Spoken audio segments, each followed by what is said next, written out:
when the operation was going on, they gave this anesthetic. You know, they anesthetize you. And I remember I was meditating on Radha Ras Bihari and the Arti. I was just meditating on it, and they said count down from 10 down. I think I got down to about 7, and that was it. Then I had a dream, a very good dream, in which Srila Prabhupada had been called by the previous acharyas to make a report of his preaching mission on this planet. And the previous acharyas were all there. And they asked Prabhupada that, you know, what is your report?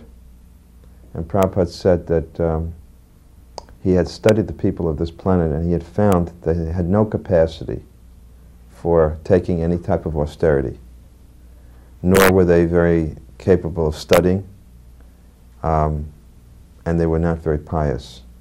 He said the only thing that so far they seem to be able to do is that somehow they take shelter at my feet.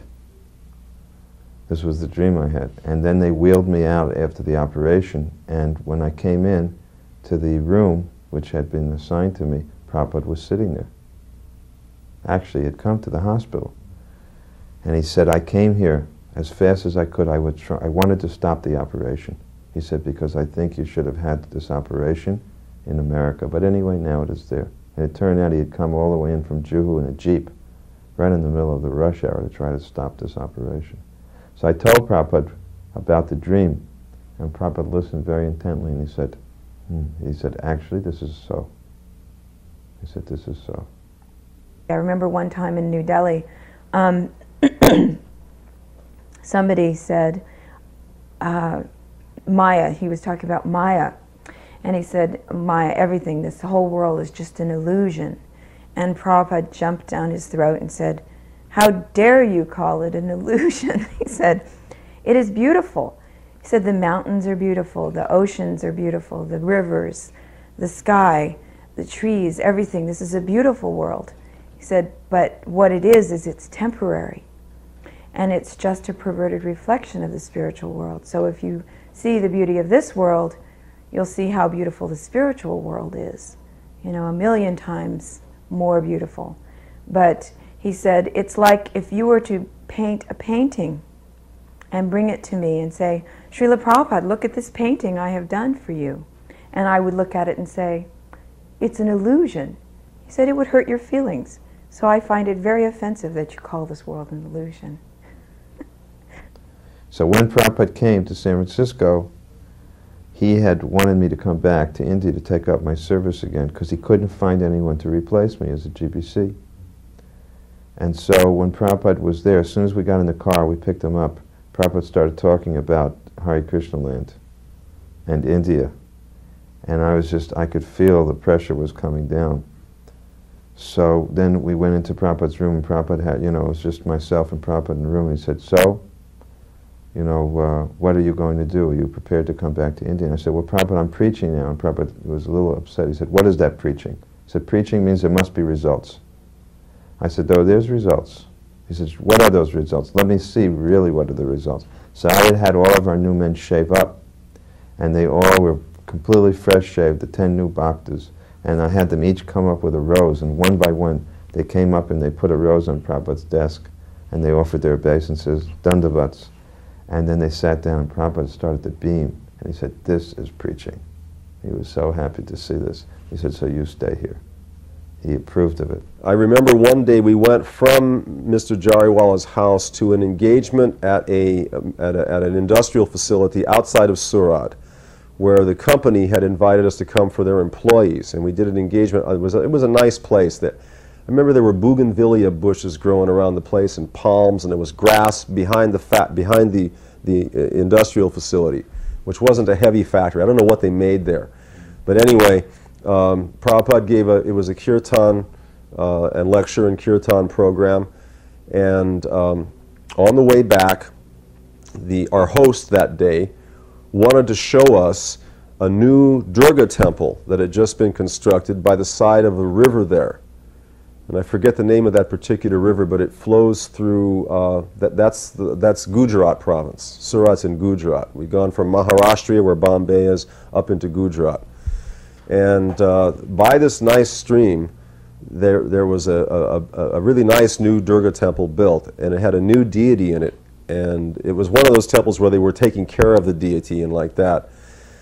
And I remember specifically Prabhupada telling us as we went in to do just like he did. And he said, when I bow down, I'm going to bow down with my right-hand side toward Mother Durga, right, toward the Durga deity. Now, normally when we bow with our left side, because usually, it's not this way in the LA temple, but usually the Vyasasana is to the right, or the Guru is said to be we're supposed to be bowing to our Guru, and it puts our left side toward the deity. So when you bow to a demigod, you should bow and offer respects, but you do it by offering to your Guru. The deity is on your right and Krishna is on your left. And that's how you'll be thinking as you offer obeisances to your spiritual master before the demigod. They're also serving Krishna. They will accept this as respect, right? We came through. The next program that Prabhupada was going to was in Madras.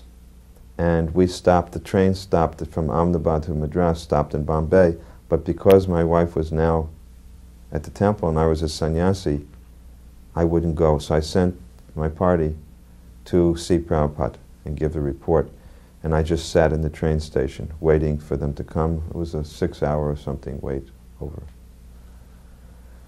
And then suddenly Yadubar came and he said, Prabhupada sent me here to bring you back.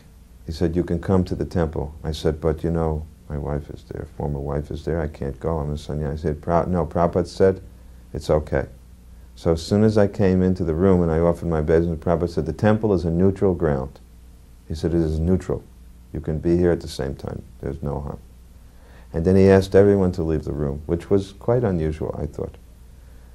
Because Prabhupada didn't generally do that. He asked everyone to leave the room and he beckoned me over to the table and he said, now tell me, give me your report. So I gave them a report, and he was so happy about this preaching report, because I had just been a sannyasi. This was his first preaching assignment he'd given me. And after it, he became so pleased, he stood up. And I had offered my obeisances, and he stood up, so I stood up, and he walked around the table, and he just took me in his arms, and he held me very tightly. He embraced me on one side, and then he embraced me on the other side, and he said, now take this sannyas mantra in your heart, and go everywhere and preach. He said, Kirtananda is a sannyasi, Brahmananda is a sannyasi, and you're a sannyasi. Now I can retire peacefully and translate. Go and preach. And I was just, my whole body was so transformed, I felt by Prabhupada's touch, because it was very rare that Prabhupada would use his body so much like that and it was a real, I really felt surcharged by that, empowered by that. And then I went back to the train and we went to Madras.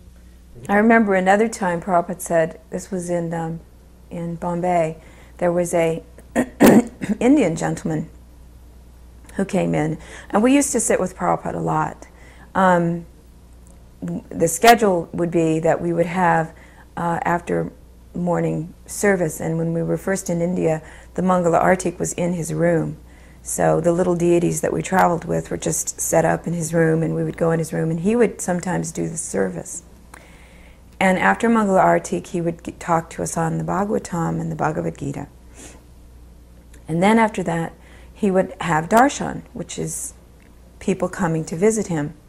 And we did this everywhere, like in Amritsar, all throughout India, wherever we went, this would be the schedule. And in Bombay, this man came into him and he said, he prostrated himself in front of him and he said, Prabhupada, Swamiji, he said, you will save me, you can enlighten me. And Prabhupada looked him squarely in the eye and said, I cannot enlighten you. I can teach you how you can enlighten yourself, but you have to do the work yourself. So he was not one to say that, just by his association you would be enlightened. You had to work at it. It would take effort.